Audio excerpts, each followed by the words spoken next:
BNP এবং জামায়াতের অবস্থানটা কেমন? আগামী এখনকার রাজনীতির মাঠে এবং আগামী নির্বাচনে কেমন হতে পারে? অনেকেই ধারণা করছেন যে জামায়াত এখন অনেকটা ফাইটিং পজিশনে চলে গেছে।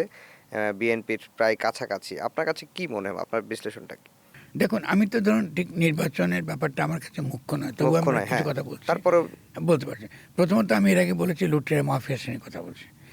বিএনপির সাধারণ কর্মীরা তো নির্বাচনের টিকিট পাবে না, হুম, ঠিক না? এমনকি অনেককে বিএনপি যারা বহিষ্কার করেছে চাঁদাবাজির জন্য, বহু রকম অপকর্মের জন্য, এরা আবার ফেরত আসতেছে। হুম, আচ্ছা, এখন আপনি সাধারণভাবে আপনাকে একটা কথা প্রশ্ন করি, এই ইলেকশনটা হবে তো এই সরকারকে বৈধ করার ইলেকশন। হুম, মানে 2/3 ভোটে রিট্রোঅ্যাক্টিভলি তো সংসদে গিয়ে বলতে হবে যে এই সরকার বৈধ, হুম, নয়তো এই সরকার অবৈধতাতে থেকে যাবে। হুম। তার মানে এই ইলেকশনটা করতে হবে সেনাবাহিনীকে, ওদেরকে পাশ করে আনতে হবে যাদেরকে সেনাবাহিনী লিস্টে রেখে দেয়। আচ্ছা। তো এটা কি ইলেকশন হবে? এটা কি ইলেকশন? আর জামাতের অবস্থানটা? এখন জামাতের প্রশ্ন হচ্ছে যে জামাতের প্রতি লোকের যে ইতিবাচক যেই একটা ধারণা তৈরি হয়েছিল, গত 2-3 সপ্তাহে এটা মারাত্মকভাবে তার ক্ষয় হয়েছে। এবং আজকে যে এই যে এখন আপনার ধরুন এই বাউলদেরকে কেন্দ্র করে এই যে তাদের যে কোনো পরিষ্কার অবস্থান নাই, এই যে সুবিধাবাদী অবস্থান যেটা, এটা তো জামাতের প্রতি নেতিবাচক দৃষ্টিভঙ্গি হবে।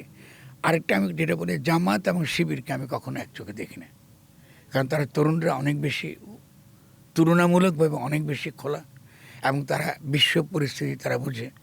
এবং জামাত সম্পর্কে আমার নিজের যে বিনয়ী প্রস্তাবনা ছিল, এটা খুব ভালো সুযোগ ছিল তারা নামটা বদলা দেবেন, তো নামটা বদলাচ্ছেন না। আপনি একটা জনগোষ্ঠী, যে নামে সেই জনগোষ্ঠীর বিরুদ্ধে আপনি ভূমিকা রেখেছেন, সেই নামেই যদি আপনার সেই জনগোষ্ঠীর উপর চাপিয়ে দেন, জনগোষ্ঠী তো মেনে নেবে না। ফলে জামাতে ইসলামী থাকা মানে আওয়ামী লীগকে ফিরিয়ে আনা, জামাতে ইসলামী রাখা মানে আওয়ামী লীগের পুনর্বাসন, আপনি যে নামটা রাখেন।